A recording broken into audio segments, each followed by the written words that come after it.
Iya teman-teman, sesuai dengan yang sudah dikatakan pada video sebelumnya, di video mengenai pengantar, kita akan mulai rangkaian video filosofi agama menurut Jacques Derrida dari buku Iman dan Pengetahuan.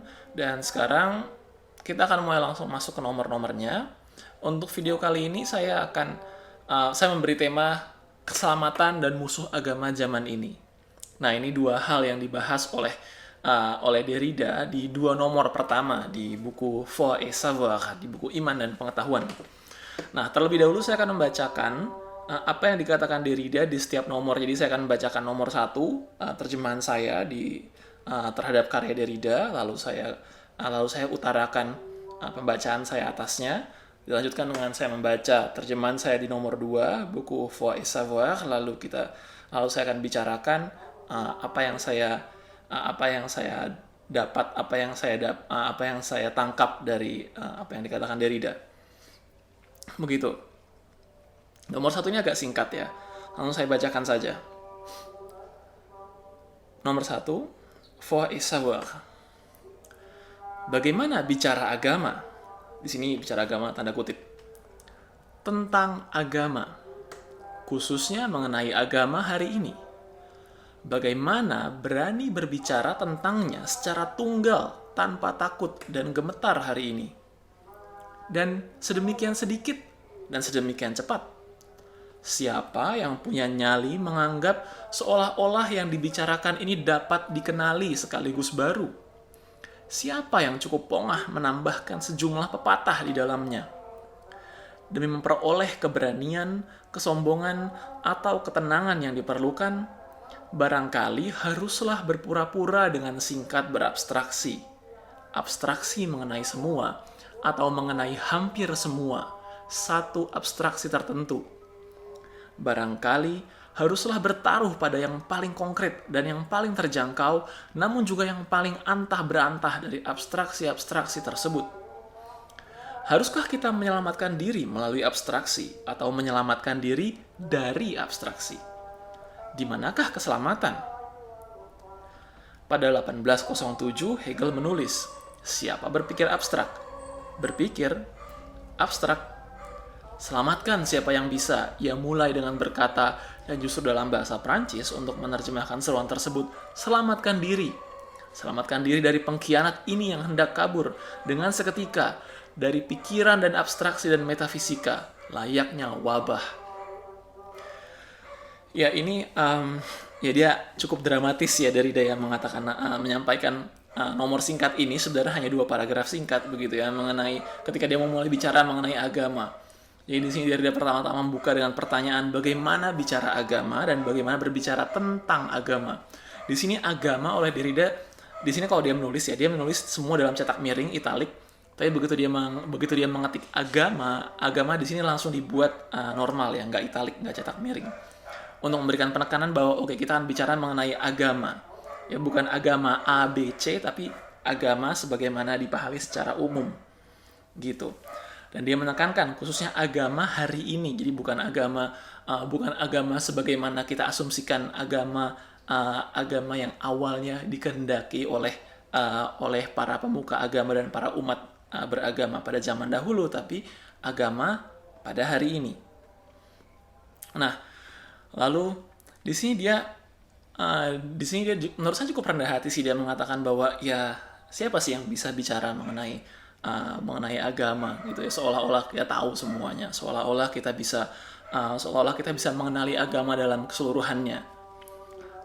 Tapi juga di sisi lain dia berbicara, siapa juga yang berani berbicara mengenai agama sebagai sebuah topik yang baru, karena toh nyatanya agama sudah ratusan tahun kan ada dalam sejarah peradaban manusia. Nah, di sini kemudian Derrida mengatakan ya mungkin kita harus mulai ya. Kalau kita melihat adanya, pertama-tama kita harus mengakui adanya kesulitan dalam pembicaraan seputar agama ya, dalam pembicaraan seputar agama, dalam membicarakan agama dan dalam berbicara tentang agama. Nah, masalahnya mengapa kita harus mengakui hal tersebut, mengapa kita harus mengakui kesulitan-kesulitan tersebut? Masalahnya adalah karena kalau kita bicara mengenai agama dalam konteks zaman ini, agama yang dulu ada dan sekarang juga masih ada, dan mungkin besok akan tetap ada. Nah, gagasan agama itu apapun konteksnya membawa, bahkan dalam zaman ini sekalipun, khususnya pada zaman ini, agama membawa suatu abstraksi, membawa suatu metafisika.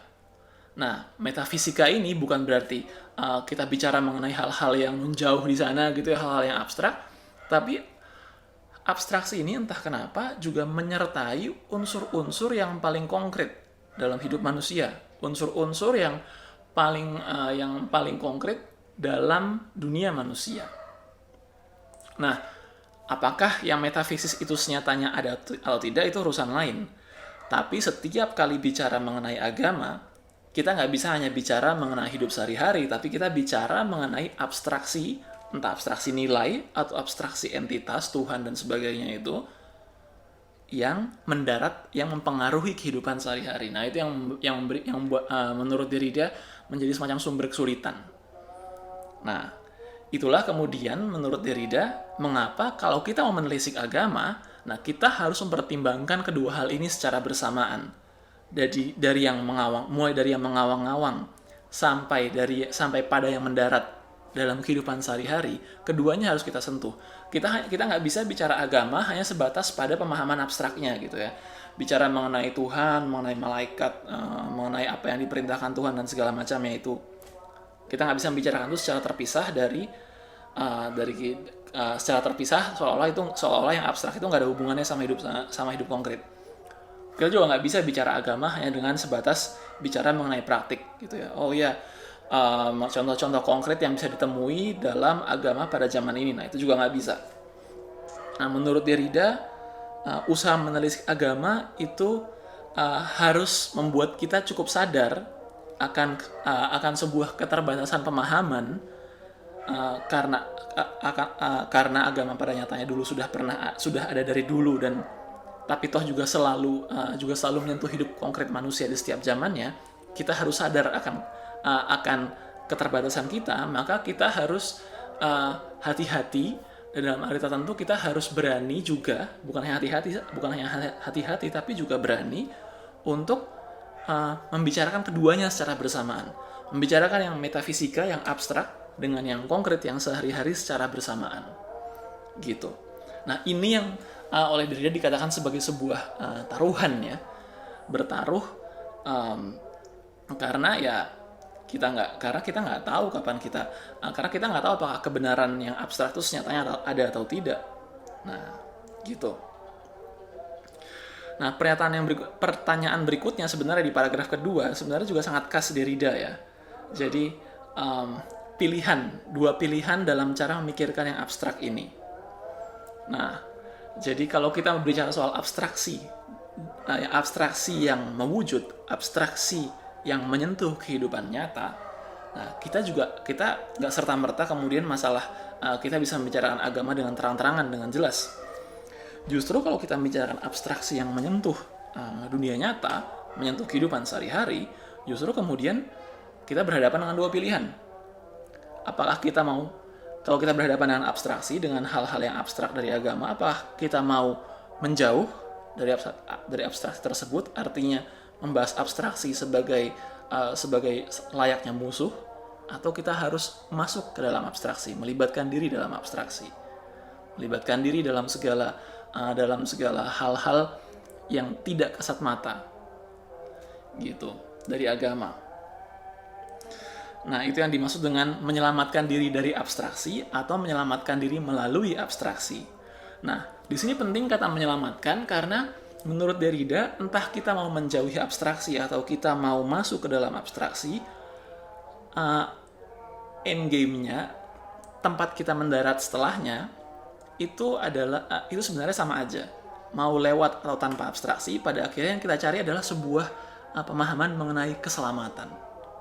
Nah, jadi anti abstraksi atau pro abstraksi menurut Derrida dalam persoalan agama itu pada akhirnya mau tidak mau, bagaimanapun sikap kita terhadap hal-hal yang abstrak ini, pada akhirnya kita akan mendarat pada paham mengenai keselamatan.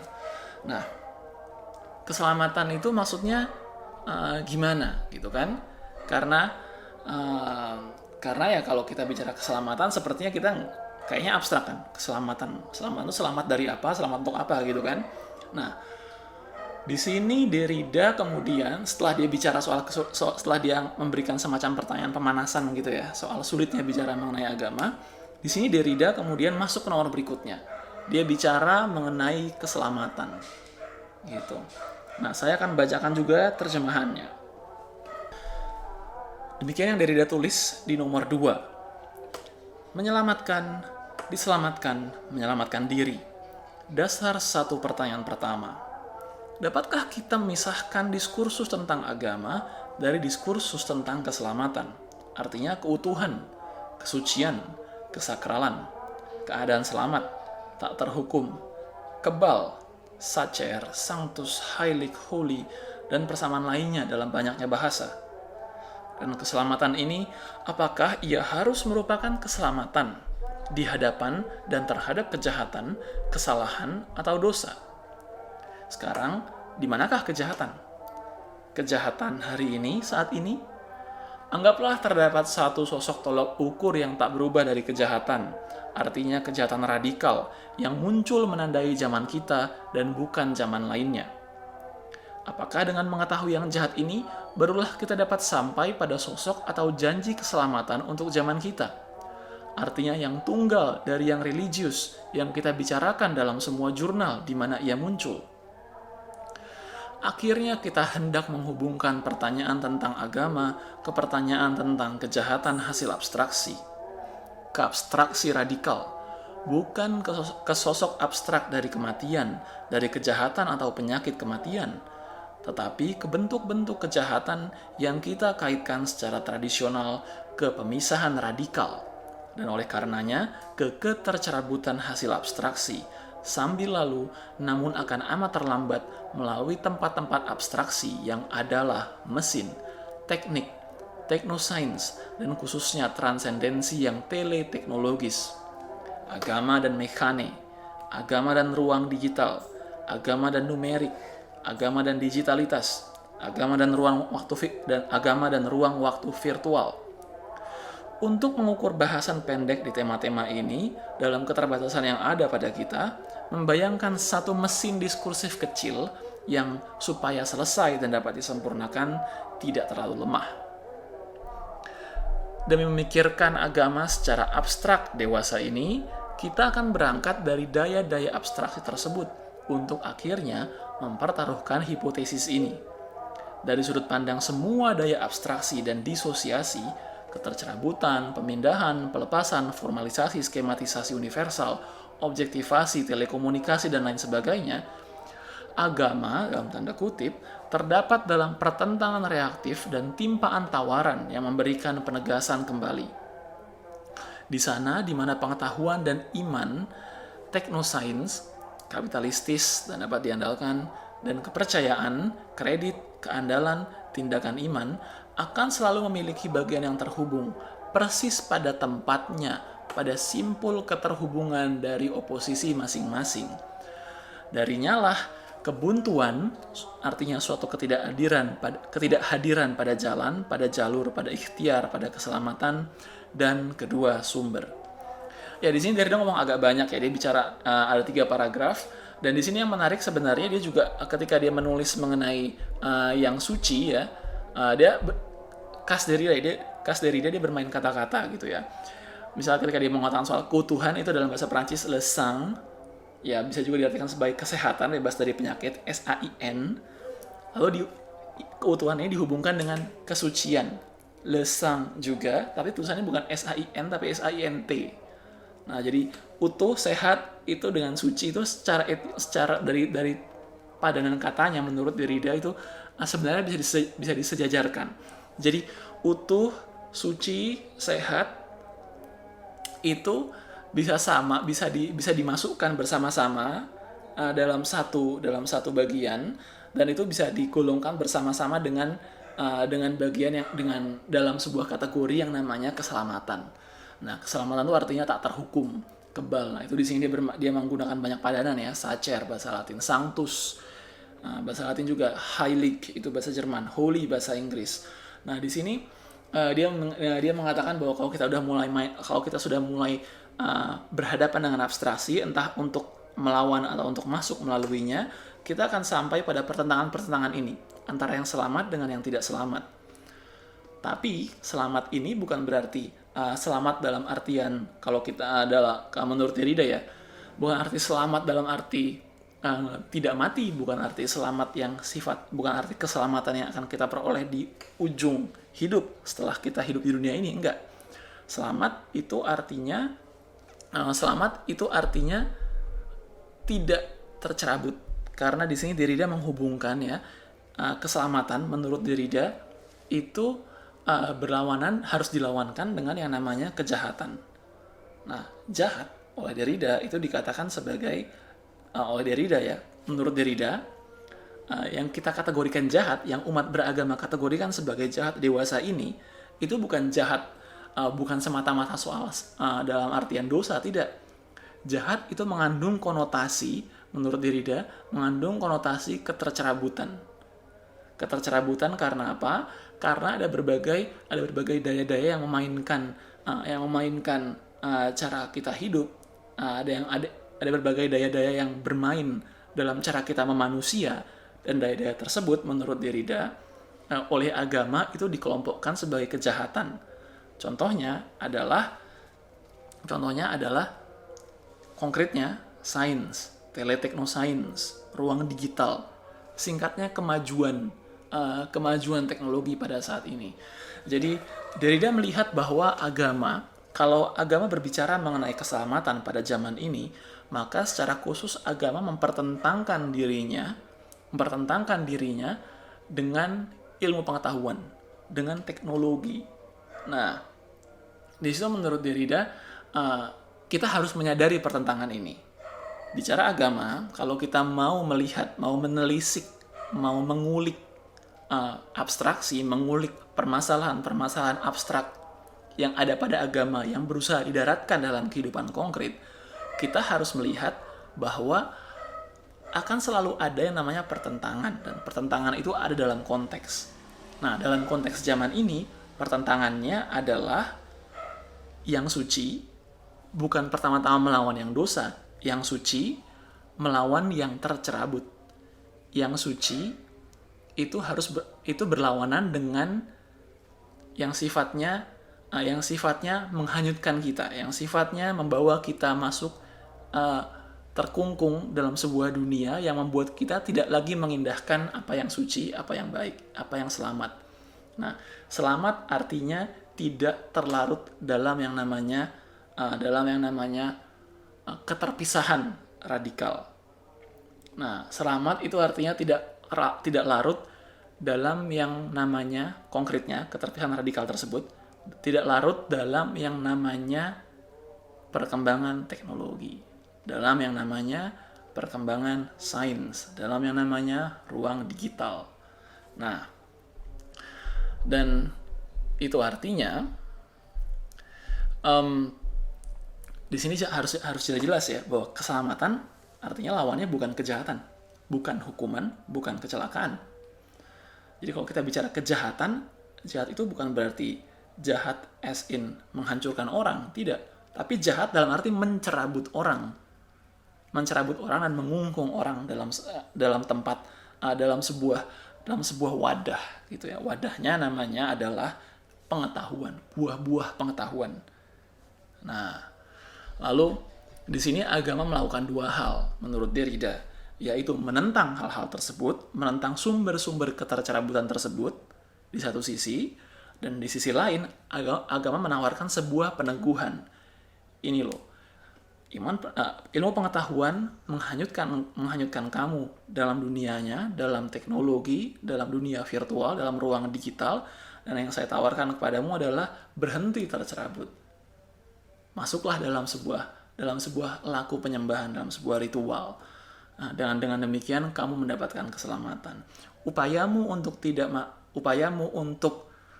tidak tercerabut itu sudah benar, dan cara yang benar untuk tidak tercerabut adalah dengan masuk ke dalam cara pikir abstraksi agama. Begitu. Nah, kalau dikaitkan dengan pertaruhan yang dikatakan Derrida tadi, nah menurut Derrida, kalau kita mau mempersoalkan masalah pertentangan ini, kita kan melakukan yang namanya pertaruhan. Nah, pertaruhan itu adalah apakah benar keselamatan itu pasti yang ditawarkan oleh agama bertentangan dengan yang namanya teknologi. Teknologi tentu saja artinya kalau dalam pembacaan Derrida, teknologi adalah musuh agama karena teknologi adalah sumber ketercerabutan. Apakah benar keselamatan ini bertentangan dengan teknologi? Dan kalaupun bertentangan, apakah benar dengan melihat keduanya sebagai pertentangan, lalu kita mengambil satu sisi, yaitu katakanlah agama, lalu kita menjadi selamat? Jangan-jangan yang menjadi sumber keselamatan justru bukan agama, tapi agama hanya menggunakan keselamatan sebagai sebuah bahasa, tapi sumber keselamatan adalah teknologi, teknosains, ruang digital. Seperti itu.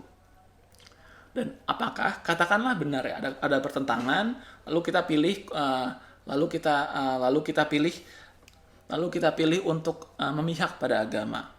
Apakah cara berpihak kita itu sudah tepat? Sehingga dengan memihak pada agama, atau mungkin lawannya, dengan memihak pada teknologi, apakah cara kita sudah benar sehingga dengan melakukan hal tersebut, kita sudah selangkah lebih dekat pada keselamatan? Kita nggak tahu. Menurut dirinya pertanyaan-pertanyaan ini sangat rumit, tidak bisa langsung dijawab, tapi toh pertanyaan ini menuntut kita untuk mengambil pilihan yang kita nggak tahu apakah ujungnya nanti akan betul-betul memberikan kita sebuah keselamatan atau enggak. Nah, itu yang kemudian Derrida disebut sebagai pertaruhan. Kita nggak tahu jawabannya, kita tidak punya cukup waktu untuk merefleksikan, tapi kita sudah harus memilih. Nah, itu adalah pertaruhan. Bahkan Derrida sebenarnya lebih radikal lagi. Dia mengatakan kita nggak pernah tahu apakah pertaruhan kita ini tepat ya. Kita bahkan juga nggak tahu apakah keputusan untuk membicarakan mengenai agama ini sebenarnya tepat. Nah, itu jadi Derrida mulai dengan mempertanyakan agama, lalu Derrida melanjutkan lagi dengan mempertanyakan pertanyaan mengenai agama.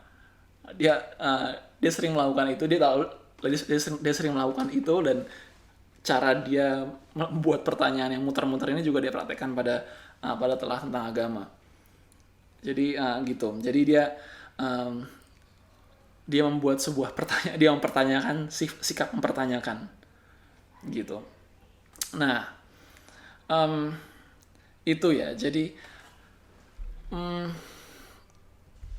terlepas dari benar tidaknya hubungan pertentangan ini, meletakkan yang abstrak dalam kenyataan hidup zaman ini guna mencapai keselamatan pada akhirnya adalah sebuah pertaruhan gitu.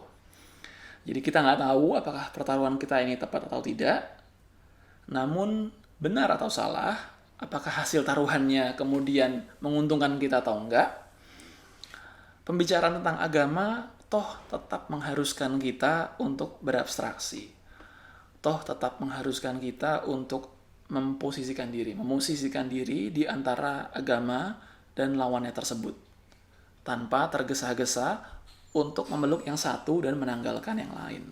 Jadi menurut Derrida di sini ya toh pada akhirnya kita nggak tahu mana yang benar mana yang tidak, tapi kayak tahu satu hal, bahwa jangan tergesa-gesa untuk memeluk yang satu agama dan meninggalkan yang lain, yang menurut Derrida dicurigai sebagai musuh narasi agama, yaitu narasi teknologi, narasi pengetahuan, begitu. Itu untuk nomor 1 dan nomor 2 ya, mengenai keselamatan, mengenai abstraksi, keselamatan dan musuh agama pada zaman ini. Akan saya lanjutkan di video selanjutnya. Thinking is a future lifestyle. Berpikir adalah gaya hidup masa depan. Semoga kalian menikmati konten kami. Jangan lupa tengok dan gabung di www.filonesia.com buat baca kumpulan tulisan, download kumpulan video, dan ikut nimbrung di ruang ngobrol.